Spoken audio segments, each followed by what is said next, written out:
Have you ever taken pictures with a film camera? Perhaps you've seen old negatives of pictures your parents or grandparents have taken.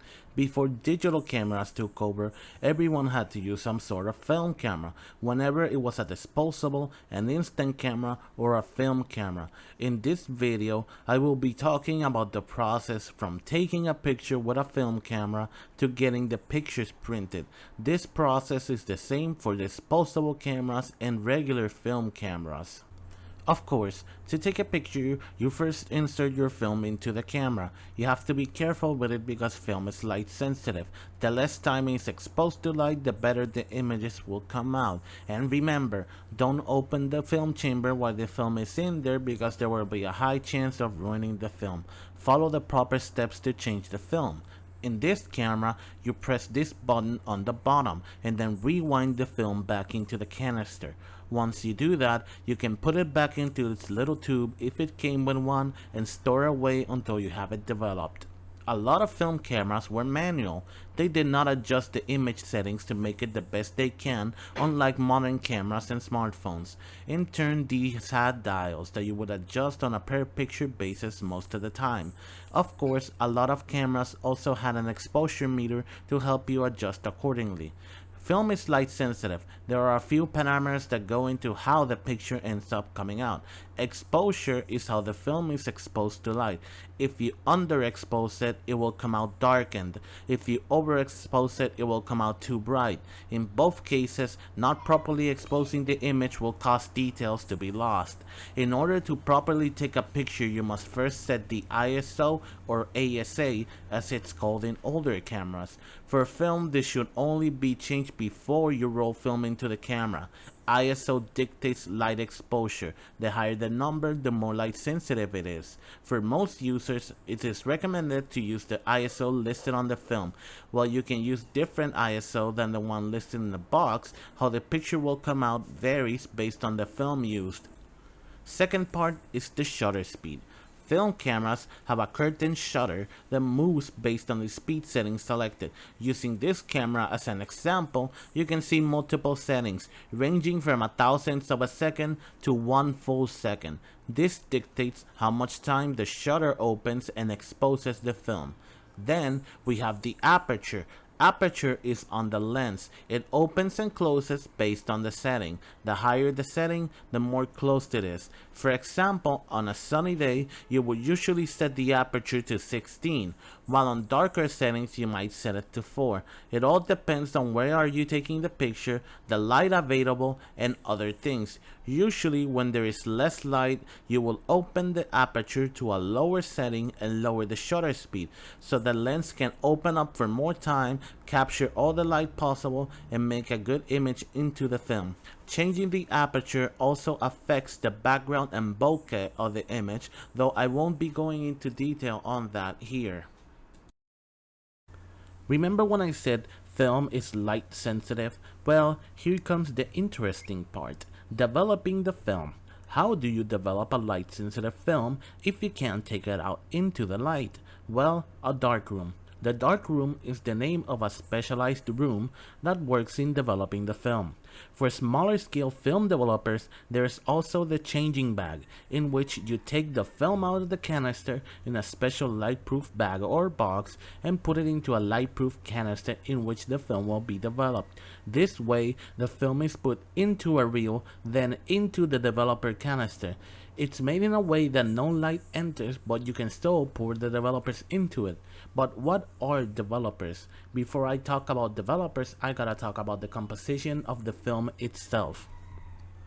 Photographic film is coated in an emulsion made from tiny crystals that are compounds of silver and halogens, such as chlorine, iodine, and bromine, also called silver halides.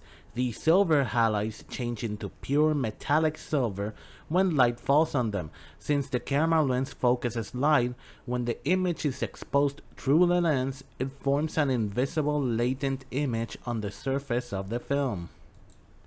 Back when film was much more common, a lot of places would use machines that would process the film, develop it to its steps, dry it, and scan it. Then someone would check that the scans were good, adjust as needed, and print them out.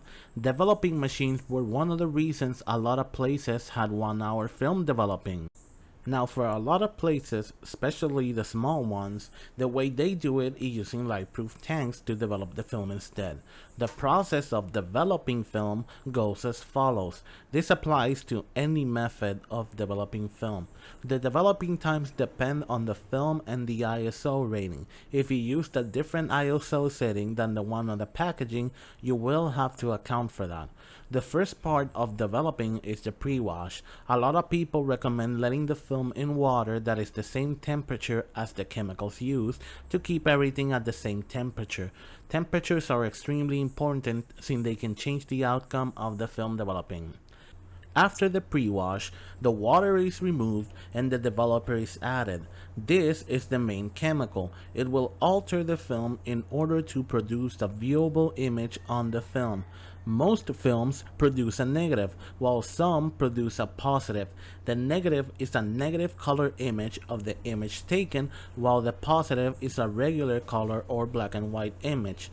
Once the appropriate time has elapsed on the developer step, the developer is removed and a stop bath is used. If a stop bath is not used, the film will continue developing, eventually ruining it. After the stop bath is applied, it's removed and the fixer is added. The fixer makes sure the image stays on the film. Once the proper time has elapsed, it's removed. After this, the film is cleaned with a washing aid or water. Once this is done, you can remove the film from the reel and let it dry. One thing you can do is use a wetting agent to help prevent watermarks from showing up on the film. After this, you hang your film to dry in a dry, dust-free room for a few hours. Once you dry, you can cut it into strips and properly store them. Now, you have your film, but how do you get pictures you can print and hang in your house, show to others, or upload to social media? Well, here comes the final part, printing those images. Now, you have your negatives. Once you're done with them, you should store them in special negative sleeves and keep them away from light in order to protect them for later usage or in case you want to rescan them or have prints done of them. In the old days, negatives would most commonly be scanned and printed into 4x6 images. Most commercial operations use the machine to do this automatically, but there are other ways to make prints of your negatives. First is the enlarger. An enlarger uses a projector to print negatives onto photographic paper. You could also enlarge the image into something larger than a 4x6, like an 8x10 image, but the results will vary on the size of the negative, since enlarging a 35mm film negative can only go so far since it's a smaller film. Second is digital scanning. You can use specialized film scanners to scan the negative and save a digital image of it and upload it to the internet or to use for printing. This way, you have your digitalized images that you can print and share with others if you wish. Another digital scanning technique is just using a digital camera to scan the negatives, then you would edit them in a photo manipulation program and they will be ready for sharing or printing.